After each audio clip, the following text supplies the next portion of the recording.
Sir, ಇಂಗ್ಲಿಷಲ್ಲಿ ಬರೆಯೋಕ್ಕೂ ಮತ್ತೆ ಮಾತಾಡೋಕ್ಕೂ ತುಂಬಾ ಕಷ್ಟಪಡ್ತೀವಿ.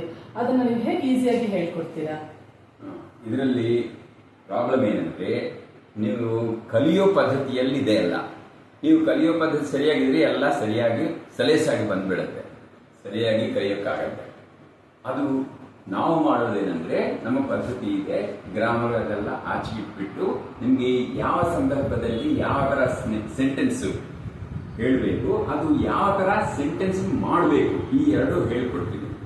ತುಂಬಾ ಎಲ್ಲಾ ತರ ಸಿಚುವೇಶನ್ಸ್ ಅಲ್ಲಿ ನೀವು ಏನೇನು ಸೆಂಟೆನ್ಸ್ ಮಾಡಬೇಕು, ಅದು ಹೇಗೆ ಚೇಂಜ್ ಮಾಡಕ್ಕಾಗತ್ತೆ, ಅದೆಲ್ಲ ನೀವು ಕಲಿತೀರ. ಅದು ಕಲ್ತಿದ ಮೇಲೆ ಬರೆಯಕ್ಕಾಗತ್ತೆ, ಮಾತಾಡಕ್ಕಾಗತ್ತೆ ಚೆನ್ನಾಗಿ. ಸರ್, ಇದಕ್ಕೆ ಯಾವ್ದಾದ್ರು ಒಂಥರ ಎಕ್ಸಾಂಪಲ್ ಹೇಳ್ಬೋದಾ ಸರ್? ಸಿಂಪಲ್ ಇದರಲ್ಲಿ ಏನೂ ಇಲ್ಲ.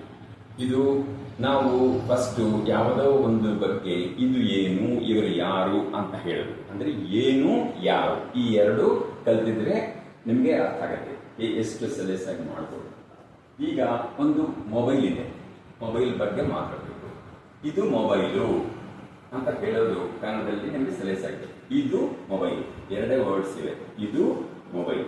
ಆದ್ರೆ ಇಂಗ್ಲಿಷಲ್ಲಿ ಈ ತರ ಮಾಡಿದ್ರೆ ದಿಸ್ ಮೊಬೈಲ್ ಅಂದ್ರೆ ಅದು ಸೆಂಟೆನ್ಸ್ ಇಲ್ಲ. ಅದಕ್ಕೆ ಇಂಗ್ಲಿಷ್ ಮಾತಾಡುವಾಗ ಕನ್ನಡದಿಂದ ಟ್ರಾನ್ಸ್ಲೇಟ್ ಮಾಡಬಾರ್ದು. ಇಂಗ್ಲಿಷಲ್ಲಿ ಎರಡು ಎಕ್ಸ್ಟ್ರಾ ವರ್ಡ್ಸ್ ಕೂರಿಸ್ಬೇಕು. ದಿಸ್ ಇದು, ಈಸ್ ಎ ಅಂದ್ರೆ ಒಂದು, mobile this is a mobile ಅಂತ ಹೇಳಿದ್ರೆ ಮುಗಿದೋಯ್ತು. ಓಕೆ, ಇದು ಒಂದು ಮೊಬೈಲ್ ಬಗ್ಗೆ.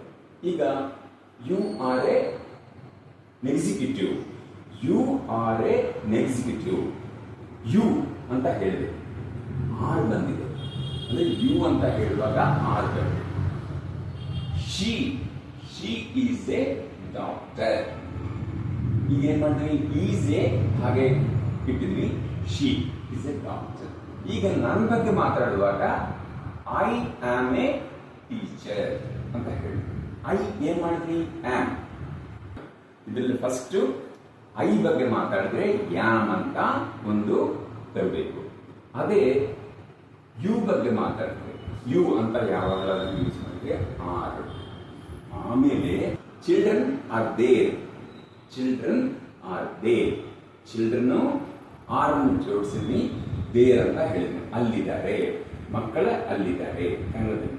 ಆದ್ರೆ ಇಂಗ್ಲಿಷಲ್ಲಿ ಆರ್ ಬರಬೇಕು, ಎ ಆರ್ ಇ ಅಷ್ಟೇ. ಇದರಿಂದ ಬೇರೆ ಬೇರೆ ರೀತಿಯಿಂದಾನು sentences, question sentence, negative sentence, ಇದೆಲ್ಲ ಇದು ಕಲ್ತಿದೆ, ಎಲ್ಲ ಬಂದ್ಬಿಡುತ್ತೆ. ಯಾಕಂದ್ರೆ ನಾವು ಇಲ್ಲಿ ಸ್ಟ್ರಕ್ಚರ್ ಅಂತ ಒಂದು ಕೊಡ್ತೀವಿ. ಅದು ಗೊತ್ತಾದ್ಮೇಲೆ ಯಾವ ವರ್ಡ್ ಎಲ್ಲಿ ಇಡಬೇಕು, ಅದು ಇಲ್ಲಿ ತಂದ್ರೆ ಕ್ವಶನ್ ಆಗತ್ತೆ, ಇಲ್ಲಿ ತಂದ್ರೆ ಆನ್ಸರ್ ಆಗತ್ತೆ ಅಂತ ಸಿಂಪಲ್ ಆಗಿ ನಾವು ಎಲ್ಲ ಹೇಳ್ತೀವಿ.